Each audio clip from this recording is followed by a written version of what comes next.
কিরে আমি সব পরীক্ষাতে 100তে 100 পাইছি, দেখি তো গালাটাই না। আরে আমি তো দেখি সত্যি সত্যি পরীক্ষাতে 100তে 100 পাইছি, এটা কেমনে সম্ভব? স্যার আপনি আমার খাতা দেখতে ভুল করেন নাই তো? দেখেন আমি পরীক্ষাতে 100তে 100 পাইছি। আরে না, কোনো ভুল হয় নাই। আমি তোদেরকে বলছিলাম না আমার কাছে যারা যারা প্রাইভেট পড়বো তাদেরকে আমি পরীক্ষা পাস করাই দিব। দেখছস তুই আমার কাছে প্রাইভেট পড়ছস দেখাই তুই পরীক্ষা পাস করে গেছস। খালি কি পাস করছস, একেবারে গোল্ডেন এ প্লাস পাইছস। এখন তুই তাড়াতাড়ি তোর বাসায় গিয়া তোর আব্বা আমারে তোর রেজাল্টটা দেখা, আর তোর আব্বারে কইস আমার বাসায় যেন 10 পদের মিষ্টি পাঠায়। আজকে আমার বাসায় অনেক মেহমান আইবো, তোর ভালো রেজাল্টের উপলক্ষের ওই মিষ্টি দিয়া না হয় মেহমানদেরকে আপ্যায়ন করব। একই বলে মাছের তেলে মাছ ভাজা। আমি হইলাম ধান্দাবাজ, আমার প্রাইভেটে যারা পড়ে তাদেরকে পরীক্ষা পাস করাই দেওয়ার আমার কাজ। তুই যদি চাস সামনের পরীক্ষাগুলো এরকম ভালো রেজাল্ট করতে তাহলে আমার বেতনটা বাড়াই দিস, বুঝছস? তোর কাম শুধু আমার ঠিক মতো টাকা পয়সা দেওয়া, বাকিটা আমি বুঝে নিতেছি। সোজা পথে ভালো রেজাল্ট করতে না পারলেও ব্যাকা পথে ঠিকই ভালো রেজাল্ট করতে পারলাম। কি লিগা যে এতদিন আমি মদন স্যারের কাছে প্রাইভেট পড়লাম না, এখন তো আমার খুব আফসোস হইতেছে। আরে জিয়ানার শুনিও দেখি, এই দেখ আমি পরীক্ষাতে 100তে 100 পাইছি, একদম গোল্ডেন এ প্লাস। ওই সোনিও, এই হালাই কি কয়? আর মাথায় গ্যাস ঠিক আছে নাকি? শালা আমি আগে ভাবতাম আমি খালি শুকনা খাই, এখন দেখি নবীতে হালাও শুকনা খায়। তো আবার ডেট আবার। আরে বেটা সত্যি আমি পরীক্ষায় এ প্লাস পাইছি, বিশ্বাস না করলে আমার রেজাল্ট কার্ডটা দেখ। হালাই দুইটা সুন্দর আগে এক বহাইয়া আমগো কাছে কইতাছে অয় নাকি পরীক্ষায় 100তে 100 পাইছে। আমি আর হাসতে পারবো না রে, হাসতে হাসতে আমার পেটটা ব্যথা হয়ে যাইতাছে। চল শুনিও আমরা এখন যে যার বাড়ি যাই গিয়া। আম্মা আজকে আমাকে পরীক্ষার রেজাল্ট কার্ড দিছে, দেখো আমি পরীক্ষায় কত নাম্বার পাইছি। আজকে আমার সাথে জোড়া করছে তোর আব্বা, আমি জানি তুই পরীক্ষায় আবারও পাইছিস ডাব্বা। আমার মাথাটা আছে এখনো গরম, ডাব্বা মাইরাও তুই তোর রেজাল্ট কার্ড দেখাইতে আইছস, নাই তো তোর শরম। কেমনে কি? আমার তো বিশ্বাসই হইতেছে না, তুই ফেলটুস পোলা হইয়া পরীক্ষায় 100তে 100 কেমনে পাস? আমার তো মাথায় ঢুকতেছে না, সব মাথার উপর দিয়ে যাইতেছে। ধুর ভালো লাগে না, পরীক্ষায় 100তে 100 পাওয়ার পরেও কেউ সম্মান দিতেছে না। এর চাইতে ভালো ছিল পরীক্ষায় ডাব্বা মারা। যখন পরীক্ষাতে ডাব্বা মারি তখন জিগানোর মানুষ অভাব থাকে না, এমনকি যে আত্মীয় স্বজনদের সাথে ঝড়গা তারাও জিগায় পোলাই কি করছে। যেই এখন পরীক্ষায় ভালো রেজাল্ট করছি অমনি মানুষ জিগাই না বন্ধ করে দিছে, এটাই বাস্তব। না পোলাটার কষ্ট আর চোখে দেখা যেতেছে না, খাড়া আমি আমার গাঁজাখুরি গ্যাজেট বাইর করি, মানুষের প্রশংসা পাওয়ার জন্য গাঁজাখুরি গ্যাজেট। ওই বেটা শোন, এই প্রথমবার ভাদাইম্মা নবিতা পরীক্ষায় ভালো রেজাল্ট করছে, কিন্তু কেউই ওর প্রশংসা করতেছে না। মানুষ যাতে ওর প্রশংসা করে তুই সেই ব্যবস্থা কর।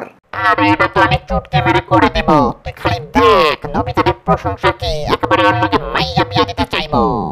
আজকে একটা চমৎকার ঘটনা ঘটছে, এই প্রথম ভাদাইম্মা নবিতা পরীক্ষায় গোল্ডেন এ প্লাস পাইছে।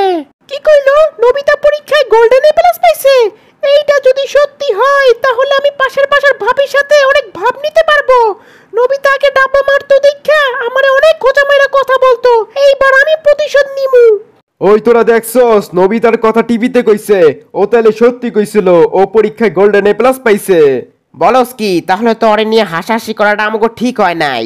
ও তো এখন পুরাই ভাইরাল, ওরে নিয়ে যদি আমরা টিকটক ভিডিও করতে পারি তাহলে আমাকে টিকটকে অনেক ফলোয়ার বাইরে যাইবো। যেমনেই হোক তেমনেই হোক নবিতার লগে আমাকে এখন খাতির করতেই হইব, কারণ ও এখন ভাইরালের ট্রেন্ডিং এ পরিণত হইছে। এখনই সময় যা যা সুবিধা নেওয়া নবিতার থেকে নিয়া নেই। এই তোমরা কি নবিতার বন্ধু? আমি হইলাম সাংঘাতিক, মানে সাংবাদিক। কালকে নবিতাকে নিয়ে আমাদের আজব চ্যানেলে একটি টক শো করা হবে, সেখানে তোমরা নবিতার সম্পর্কে কিছু কথা বলবে। তোমরা কি সেখানে যেতে ইচ্ছুক? আরে আমরা যাবো না তাইলে আর কেডাই যাইবো? আমরা নবিতার অনেক ভালো বন্ধু, আমরাই তো নবিতার লেখাপড়ায় অনেক সাহায্য করছি, এর জন্যই তো পরীক্ষায় গোল্ডেন এ প্লাস পাইছে। হ জিয়ান ঠিকই কইছে, আমরা নবিতার পিছনে খাইয়া না খাইয়া দৌড়াদৌড়ি করছি, নিজেরা ফেল করছি, তারপরেও নবিতারে পাশ করাইয়া দিছি। দেখছেন আমরা কত বালা বন্ধু, পুরাই নিঃস্বার্থ বন্ধুত্ব। যেহেতু আমরা কালকে যাইতাছি তাই আমি নবিতার এই পরীক্ষার ভালো ফলাফলের উপলক্ষে টিভিতে গান গাবো। আমার অনেক দিন ধরে ইচ্ছা টিভি চ্যানেল শোতে গান গাওয়া, সবাই আমার টিভিতে দেখবো, তখন যে কি মজা হইব। আয় হায় সত্যি কথা মুখ দিয়া বাইর হইয়া গেল, আমি তো নবিতার জন্য না, আমি তো নিজের জন্য গান গাবো। জিয়ান তুই ভুলে ওই কাম করিস না, তাহলে কিন্তু আমাকে মান ইজ্জত সব যাইবো আনে। ওই তুই কি বললি? আমার গান গাওয়াতে তোকে মান ইজ্জত যাইবো গা? এত বড় কথাটা তুই কেমনে কইলি? আরে ভাই তুই এত চেতস কেন? আমি তো তোর ভালোর জন্যই বলতাছি। তুই হইলি গিয়ে আমার বন্ধু, আমি চাই না তোর মান ইজ্জত সব যাক। তোরে কেউ গান গাইতে কইতাছে না, কিন্তু তুই নিজে গান গাইতে চাইতাছস, এতে আমাদের মান ইজ্জত যাইবো না? আত্মসম্মান বলতে তো কিছু থাকে নাকি? আরে তুই তো আমার মুখ খুলে দিলি, মানে চোখ খুলে দিলি। এভাবে তো আমি ভাইবা দেখি নাই। ধন্যবাদ তোকে আমাকে নিয়ে এত ভাবার জন্য। নবিতা, আপনার কেমন লাগছে পরীক্ষায় গোল্ডেন এ প্লাস পেয়ে? অনেক ডাব্বা মারার পরে এই প্রথমবার আমি পরীক্ষায় গোল্ডেন এ প্লাস পাইছি, তাই আমার অনেক ভালো লাগতেছে। আচ্ছা, আপনার মান্থলি ইনকাম কত? আমার মান্থলি ইনকাম কত মানে? আমি তো এখন আমার বাপের হোটেলে খাইতেছি। আমি স্টুডেন্ট মানুষ, আমার মান্থলি ইনকাম আসবে কোথা থেকে? আমাদের শোতে যেই আসুক না কেন, তাদেরকে আমরা এই প্রশ্নটাই করি। যাই হোক, এখন আপনি বলুন, আপনি কি বিবাহিত?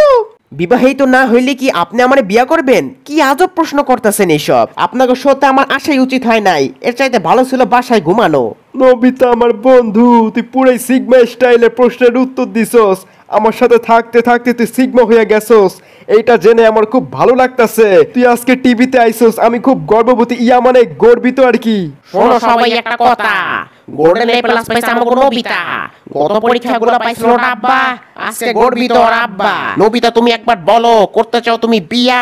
বলতে দেরি, দ্রুত হাজির হইয়া যামু মাইয়া নিয়া। আরে কি হইতেছে এইসব? সবাই তো দেখি আমার বিয়া পর্যন্ত চলে গেছে। আমার পার্সোনাল লাইফ বলতে কি কিছুই নাই নাকি? আমি আর এগুলো সহ্য করতে পারতাছি না। বন্ধুরা, ভিডিওটি এই পর্যন্তই। ভিডিওটি ভালো লাগলে লাইক দিও, আর এই ভিডিওর পরের পার্ট পেতে কমেন্ট করে জানাও। আর এই রকম মজার মজার বাংলা ফানি ডাবিং ভিডিও পেতে চ্যানেলটাকে সাবস্ক্রাইব করো। ধন্যবাদ।